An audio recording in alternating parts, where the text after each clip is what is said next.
PCS Hindi में आप सभी का स्वागत है। और आज हम बात करेंगे। हमारा अगला टॉपिक होगा अक्षांश और देशांतर रेखाएं। हमने सौरमंडल कंप्लीट कर लिया है। हमने पृथ्वी की बारे में जान लिया है क्या क्या चीज़ें होती हैं। अब हम पृथ्वी के ऊपर आते हैं। आंतरिक संरचना हमने देख ली है, आंतरिक संरचना के बारे में भी हमने मोटा मोटी जान लिया है। अब हम आगे बढ़ते हैं। और आगे बढ़ने से पहले आप सभी से मैं एक अनुरोध करना चाहता हूँ कि अगर आपको क्लासेस थोड़ी भी अच्छी लग रही है तो आप इसको सब्सक्राइब करें और ज़्यादा से ज़्यादा शेयर करें, थोड़ा सा हमें भी अ, हौसला बढ़ाने के लिए। ठीक है, तो चलिए स्टार्ट करते हैं। और एक चीज़ मैं बता दूं कि आप सभी कंटिन्यू इसको देखते रहिए, साथ साथ में एमसीक्यूज भी सॉल्व करते रहिए, क्योंकि पढ़ने से कुछ नहीं होगा यार। अभी ज़्यादा हम पढ़ने का मतलब यही है कि हम ज़्यादा रीड करें और एमसीक्यूज ना सॉल्व करें तो हम हमारे लिए जो प्रॉब्लम क्रिएट करेगा, जब हम क्वेश्चन देखते हैं और हमें जो सिली मिस्टेक्स होती है ना, उसके लिए हमें क्वेश्चंस देखना पड़ेगा। और क्वेश्चन के लिए आपको मोर देन टाइम कहीं से पीवाईक्यू मिल जाए या कोई भी इस टॉपिक से रिलेटिव अगर कोई भी क्वेश्चन मिल रहा है, आप उसको देखिए। आपको लगता है कि हमें कहाँ आपको लग जाएगा कि आपकी प्रॉब्लम्स कहाँ हो रही हैं। ठीक है, पेपर में बैठना और पेपर देना और बाहर से बातें करना दोनों अलग अलग चीज़ें हैं।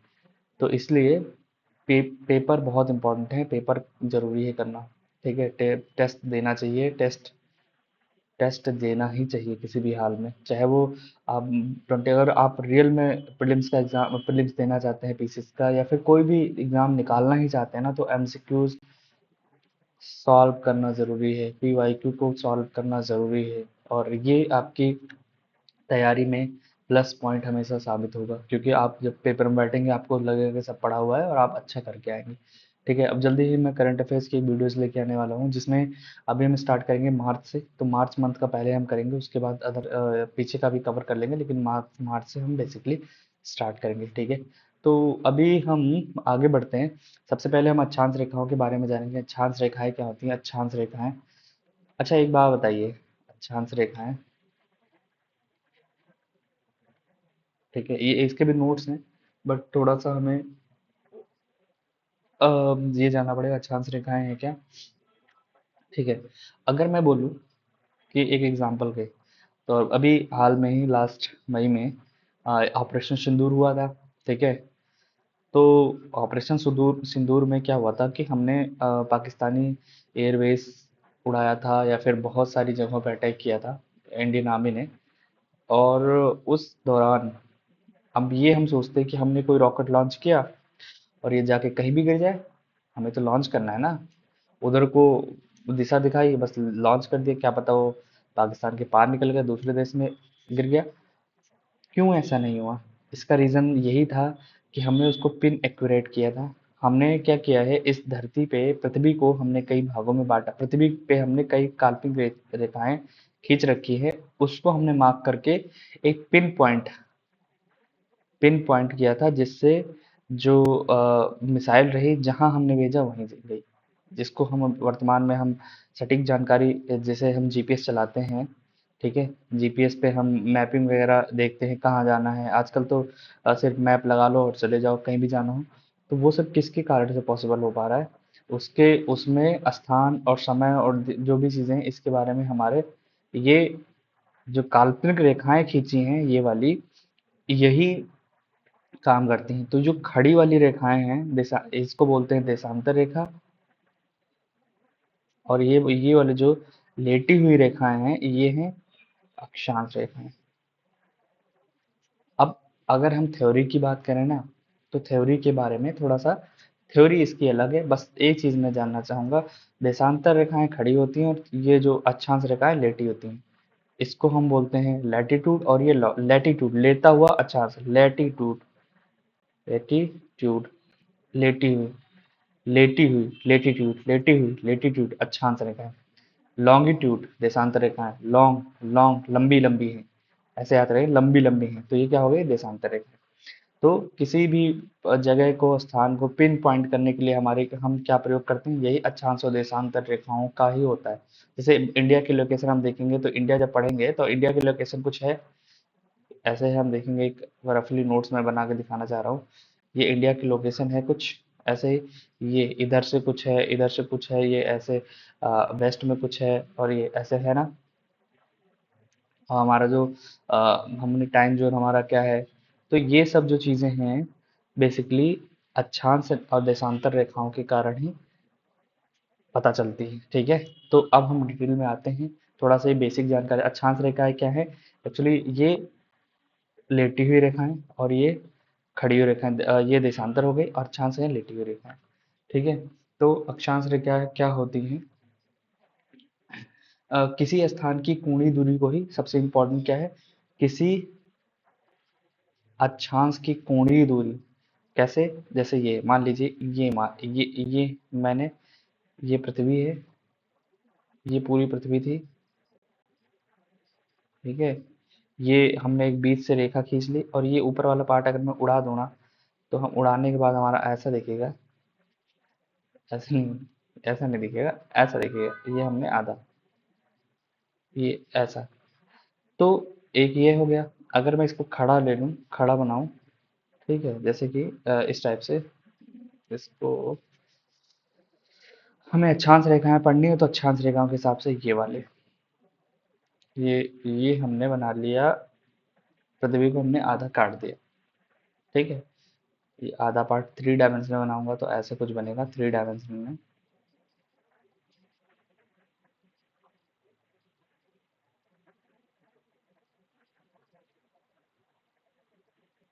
ये ठीक है, ये हमने माना, ये जीरो रेखा ये खींच दी सीधी सी बात ऐसे जाके।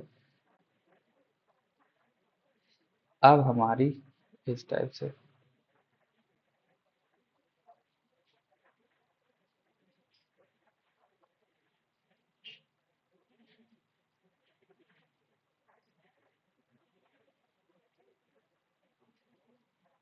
ये जो रेखा है खींची गई है, क्या बोल रहा है कि विषुवत वृत्त से विषुवत रेखा, और अगर मैं इधर हो तो ये जो ये लाइन है ना, ये वाली विषुवत रेखा है 0 डिग्री, 0 डिग्री। ठीक है, विषुवत वृत्त से उत्तर या दक्षिण दिशा, उत्तर या दक्षिण दिशा में स्थित किसी स्थान की कोणीय दूरी को, किसी स्थान की कोणीय दूरी को क्या कहते हैं, अक्षांश रेखा कहते हैं। अब तो ये अक्षांश रेखा, अब अक्षांश रेखा ऐसे ही खींची गई है, तो ऊपर जैसे 0 से 90 तक गया है, ये 90, और 0 से 90 तक नीचे गया है, ऐसे ही कोणीय दूरी बराबर ऐसे खींची गई है। ठीक है, बीच में 0, तो ऊपर 90, हमारा पास जो पिन पॉइंट 33.5 डिग्री, ये हो गया कर्क रेखा, एक 66.5, ये हो गई आर्कटिक रेखा, आर्कटिक व्रत रेखा। और ऐसे ही नीचे 23.5, ये मकर रेखा, और 66.5 ये हो गई अंटार्कटिक व्रत रेखा। ठीक है, ये सब अब हम जानेंगे इसके बारे में। ये हमारा नॉर्थ पोल है, ऊपर वाला हिस्सा, अब साउथ पोल। अब हम थोड़ा सा ओपन करते हैं इसको। अगर हम पूरी पृथ्वी ले लें, और पूरी पृथ्वी में विषुवत एक बीच मिड पॉइंट, एक कुछ जैसे हम कोण बनाते हैं, तो एक हम बेस लेते हैं कुछ, ये खींच लिया, इस पे कोण बना रही है ये। तो ये हमारे 0 डिग्री हमने ले लिया, इस पे हमने ऐसे ये थ्री डायमेंशनल वो बनाया था, ये हमारा हो गया ऐसे करके। ये जो सीधी रेखा होगी 90। ठीक है, ये हो गया, ऐसे करके जाएगा।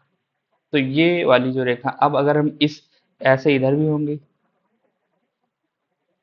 और जब इसी रेखा को, यानी ये आंतरिक चीजें हैं, जब इसी को मिला दिया जाएगा तो ये विषुवत रेखा के समांतर रेखाएं खींची जाएंगी। यानी ये ऐसे ही अगर मैं इधर बनाऊं, इस वाले इमेज को देखेंगे तो ऐसे ही अगर इधर बनेगा, तो जब ऊपरी हिस्सा इस वाले को इस वाले से टच कराएंगे तो ये विषुवत रेखा के समांतर खींचेगी नहीं खींचेगी, ऐसे करके। ठीक है, तो ये हमारे हो गई विषुवत रेखा के समांतर रेखा। अब हम थोड़ा थ्योरी देख लेते हैं, नीचे थ्योरी क्या बोल रहा है। ठीक है, पीसीएस हिंदी, सब भूगोल चल रहा है हमारा। तो भूपृष्ठ पर विषुवत रेखा के उत्तर या दक्षिण में किसी भी बिंदु की पृथ्वी के केंद्र से मापी गई कोणीय दूरी को हम क्या कहते हैं, अक्षांश कहते हैं। क्या देखा हमने, कि पृथ्वी का ये जो से हमने खींचा है, ये पृथ्वी का केंद्र है, केंद्र से हमने खींचा है, तो कोणीय दूरी को क्या कहते हैं, अक्षांश कहते हैं। कहाँ से, पृथ्वी के केंद्र से।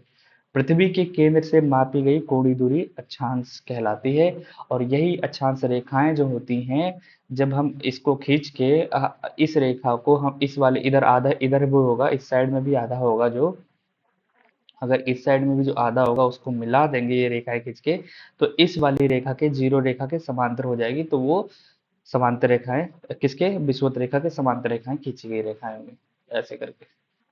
ठीक, ये हमारा पृथ्वी का आंतरिक भाग है, ये सेंटर पार्ट। ठीक है, तो ये क्या कौन सी रेखाएं कहलाएंगी, क्या हो गया कि पृथ्वी के केंद्र से मापी गई कोणीय दूरी क्या कहलाती है, अक्षांश रेखाएं।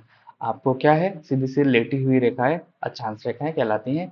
कहाँ से कैसे मापा गया, पृथ्वी के केंद्र से मापी गई कोणीय दूरी। ठीक हो गया, इसमें ज्यादा दिमाग नहीं लगाना है, आपको अपने दिमाग में ये चीजें रखनी है। ठीक है, क्या, पृथ्वी के केंद्र से, फिर से याद, पृथ्वी के केंद्र, पृथ्वी के सेंटर पार्ट से, पृथ्वी के केंद्र से मापी गई कोणीय दूरी ही क्या कहलाती है, अक्षांश रेखा। अक्षांश रेखाएं क्या है, विषुवत वृत्त से ध्रुवों तक सभी समांतर वृत्तों को अक्षांश रेखा। ये हमने हमने देखा लैटिट्यूड क्या है, ये है, ये जो हमने खींची है ये कोणीय दूरी, ये जो कोणीय दूरी है ये अक्षांश हो गई। और जब इन रेखा ऐसे इधर भी खींची गई थी, ऐसे जब हमने इन दो बिंदुओं को पॉइंट किया, मिलाया है, तो जो ये रेखाएं खींची गई इसी को हमने अक्षांश रेखाएं कहा। यानी ये अक्षांश को जो कोण बना रहा है अक्षांश हो गया, और जब रेखाएं मिलाई तो वो अक्षांश रेखाएं होंगी। आपको बस इतना ध्यान रखना है कि लेटी हुई रेखाएं अक्षांश रेखाएं कहलाती हैं, किसके, पृथ्वी के केंद्र के, मतलब विषुवत रेखा के समांतर। अब इसमें ध्यान रखने वाली चीज क्या है, देखो सबसे बड़ी होगा, अब ऊपर का हिस्सा सबसे बीच वाली सबसे क्या होगी, बड़ी होगी, क्योंकि अगर हम जैसे जैसे ऊपर जाएंगे तो धीरे धीरे करके छोटी होती जाएंगी। और एक पॉइंट आएगा 90, तो यहाँ पे कोई रेखा नहीं खींची जा सकती है। तो यहाँ से क्वेश्चन क्या बनता है, विषुवत रेखा सबसे लंबी होती है 0 डिग्री। और जब 0 डिग्री से हम ऊपर की तरफ जाएंगे तब भी छोटा होगा, 0 डिग्री से नीचे की तरफ जाएंगे तब भी छोटा, यानी यहाँ पे ये साउथ पोल, ये हो गया ये उत्तरी ध्रुव, और ये हो गया दक्षिणी ध्रुव। ठीक है, ऊपर जाएंगे तब भी छोटी होगी, नीचे जाएंगे तब भी छोटी होगी। जब 90 डिग्री पे आ जाएंगे, 90 डिग्री हो गया, यहाँ पे क्या होता है, ये इसको नहीं खींचते, ये पिन एक बिंदु है, 90 डिग्री क्या है, बिंदु है। तो टोटल 90 ऊपर 90 नीचे, तो टोटल एक जीरो, टोटल रेखाएं टोटल कितने हो गए, 180 प्लस 1, 181। तो क्वेश्चन है इंपॉर्टेंट क्या है, भूमध्य रेखा।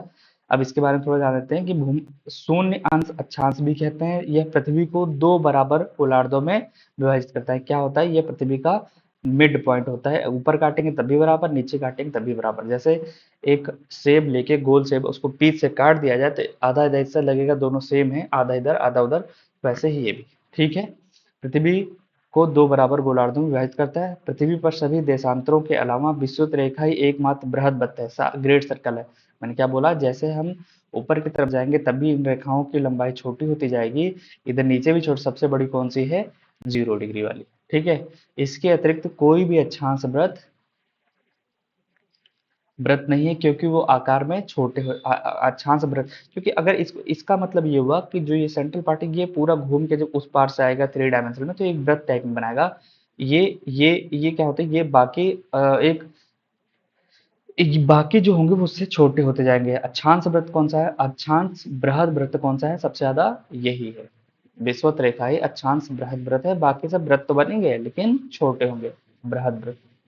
ठीक है, पोल्स दक्षिण 90 जो 90 डिग्री होते हैं, अक्षांश रेखा उत्तरी अक्षांश को उत्तरी ध्रुव कहते हैं। 90 डिग्री पोल ध्रुव क्या है, ये पॉइंट जहां पे ये केंद्रीय कोण जब 90 डिग्री का बन जाता है तो वो पोल्स कहलाते हैं। ठीक है, विषुवत रेखा के बेस लेकर ये जो हो गया 90 डिग्री, ये हो गया दक्षिण ध्रुव, यहाँ पे दक्षिण साइड में। तो ये दोनों केवल एक बिंदु हैं, ये रेखाएं नहीं, केवल एक बिंदु हैं। तो अगर रेखाओं की संख्या पूछे तो ये 90 डिग्री 90 डिग्री बिंदु हो गए। ठीक है, दो बिंदु। अब ऐसे ऐसे करके खींचते खींचते 89 तक इधर आया होगा, 89 इधर, 89 इधर, और एक ये। ठीक है, तो टोटल कितना हो गया, अगर मैं इसको ऐड करूं तो 9, 90 प्लस 90 और प्लस 1 यानी 181। 181 में से हमने दो निकाला, दो कौन से, एक 90 वाला, ये वाला 90। 181 कैसे हुआ, जीरो देखो ये हो गया, ऊपर 90 है नीचे 90 है, तो 90 प्लस 90 180, और एक ये जीरो वाला टोटल 100। जीरो का मतलब ये 0 डिग्री है, तो 181। अब हम रेखाओं की संख्या जब जानेंगे तो रेखाएं कितनी हो जाएंगी, रेखाएं कितनी खींच सकते हैं, 179। क्यों? क्योंकि ये जो 90 वाला है ये एक सिर्फ क्या है, बिंदु है, तो इसमें रेखाएं हम नहीं खींच सकते हैं। तो हमारी हो गई हमने ये देखा कि अक्षांशों की संख्या कितनी है, सॉरी रेखा अक्षांश रेखाओं की संख्या हो गया 179। कुल अक्षांश रेखाओं की संख्या कुल पूछेगा तो हम उसको बिंदु को भी ले लेंगे, टोटल 181। और सिर्फ अक्षांश रेखाएं कितनी खींची जा सकती हैं, तो हमारे पास 179। ठीक है। अब इन कुल अक्षांशों की संख्या 181 हो गई और कुल अक्षांश रेखाओं की संख्या 179। कैसे? 181 माइनस 2, ये सब हमने देख लिया। अब दो अक्षांशों के बीच की दूरी, ये जो हमने रेखाएं खींची इसमें जो गैप बना हुआ है ना, ये कितने किलोमीटर का है, 111 किलोमीटर का। 111 किलोमीटर, दो अक्षांशों के बीच की दूरी कितनी है, 111 किलोमीटर। ठीक है। अब हमने इसी रेखाओं के जो डिवीजन डिवीजन है, इसी आधार पर हमने कुछ और चीजें डिवाइड की हैं। क्या डिवाइड की हैं कि हमने पृथ्वी को अलग अलग टेम्परेचर जोन में, यानी तापमान के आधार पर उसको हमने, हीट जोन के आधार पर हमने उसको कट बांट दिया है, जिसको हमने अलग अलग नामों से जानते हैं जिस। ठीक है। तो कुल मिला के ये कहना चाहते हैं इसमें कि जो हमने ये विषुवत रेखा है और विषुवत की जो रेखाएं खींची गई हैं, इन रेखाओं के आधार पर ही हमने इसको तापमान में बांट दिया है। क्यों? क्योंकि जो सूरज है, सूरज की जैसे यहाँ पे विषुवत रेखा पे सीधे पड़ा तो गर्मी यहाँ ज्यादा होगी, जब तिरछा पड़ेगा तो वहां पे गर्मी कम होगी। तो इस टेम्परेचर के आधार पे हमने इसको अलग अलग नाम दे दिया है। तो वो देख लेते हैं कि विषुवत वृत्त से ध्रुवों की ओर अक्षांशों का उपयोग ताप कटिबंधों के निर्धारण में होता है। ठीक है। यानी इससे एक टाइप से हमने मतलब ताप कटिबंध ध्रुवों की ओर जब जाएंगे तो तापमान कटिबंधों का निर्धारण होगा। कैसे? सबसे उष्ण कटिबंध क्या होता है, उष्ण मतलब गर्म, गर्म क्षेत्र कहाँ होगा, विषुवत रेखा के आसपास का क्षेत्र गर्म होगा। तो इसमें क्या है कि जो ये हमारा हिस्सा है 0 डिग्री 0 से 23.5, इसको हमने क्या, और ऐसे नीचे भी होगा 23.5, तो ये वाला हिस्सा क्या है, उष्ण कटिबंध है, उष्ण कटिबंध है, उष्ण कटिबंध है, गर्म है। अब जैसे सूरज यहाँ है, सूरज की किरणें यहाँ ज्यादा पड़ेंगी इस वाले क्षेत्र में, सूरज जो है ना ये, और इसको हमने नाम दिया है कर्क रेखा, और ये नाम है मकर रेखा। 23.5 दक्षिण में मकर रेखा, 23.5 उत्तर में कर्क रेखा। ठीक हो गया। 0 डिग्री हमारी, इसको हमने नाम दिया विषुवत रेखा, भूमध्य रेखा, भू के मध्य में भूमध्य रेखा, भू के मध्य में विषुवत रेखा। ठीक, ये सब नाम हमने दिया है। ठीक है। तो हमारा ऊपर हो गया कर्क, ऊपर हो गई कर्क रेखा, मकर रेखा, कर्क रेखा हमारे भारत से भी होकर गुजरती है, तो ये चीज ध्यान रखें। दूसरा शीतोष्ण कटिबंध होता है 23.5 से 23.5 से 23.5 से कितना, 23.5 से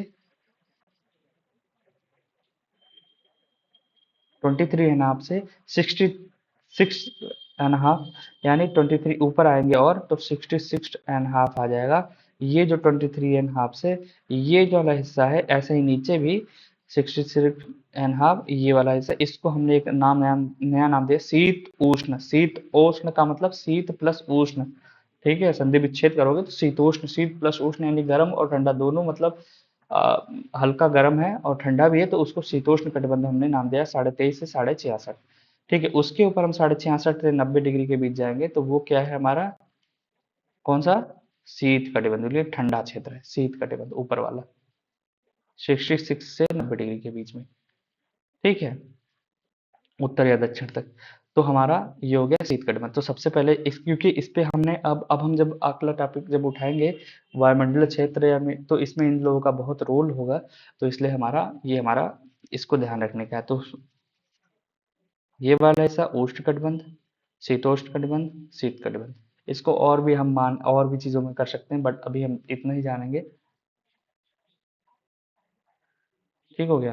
तो जो अक्षांश वाला टॉपिक है हमारा यहीं खत्म हो जाता है, अक्षांश वाला। इसके अलावा हम जब और आगे देखेंगे कि इस पे अक्षांश रेखा पे कौन कौन से देश स्थित है, ये हम अलग से एक वीडियोस में छोटी शॉर्ट वीडियो में उसको भी हम कंप्लीट करेंगे। अक्षांश रेखा पे कितने देश स्थित है, अक्षांश रेखा पे यानी विषुवत रेखा पे कितने देश आते हैं, कर्क रेखा पे कितने देश आते हैं, और मकर रेखा पे कितने देश आते हैं, ये हमारे लिए इम्पोर्टेंट है, ये एग्जाम में आती हैं चीजें। ठीक है। तो वो हम अलग से एक शॉर्ट वीडियो में देख लेंगे। ठीक है, अब हम देख लेते हैं देशांतर रेखाएं क्या होती हैं। तो इसके लिए इसी वीडियो में हम इतना ही रखते हैं अक्षांश रेखाओं का। एक हम अलग से नया वीडियोस बनाएंगे, तो उसमें हम देशांतर रेखाओं के बारे में जान लेंगे। ठीक हो गया। दो अक्षांश के बीच की दूरी कितना, 111। कुल अक्षांश रेखाएं कितनी है, 181। अक्षांश रेखाओं की संख्या अगर पूछेंगे कितनी अक्षांश रेखाएं खींची गई हैं, खींची जा सकती है अक्षांश रेखाएं हैं, तो कुल अक्षांश रेखाओं की संख्या 179। ठीक है, तो ये चीजें आप ध्यान रखेंगे। पृथ्वी के केंद्र से, पृथ्वी के केंद्र से जो कोणीय बिंदु है, उनको जब दो बिंदु को मिलाएगा तो वही अक्षांश रेखाएं बनी। ठीक है, समांतर होंगी। सबसे बड़ी अक्षांश रेखा विषुवत रेखा, सबसे छोटी, तो सबसे छोटी आपका 90 डिग्री। ठीक है, ये सब चीजें हैं। अब इसके कुछ क्वेश्चन से आप क्वेश्चन सॉल्व कर सकते हैं। क्वेश्चन देख लीजिएगा, ये पीडीएफ में मिल जाएगी आपको, इसकी आंसर की भी दे रखी है, तो ये आप सॉल्व कर सकते हैं। Okay, thank you so much.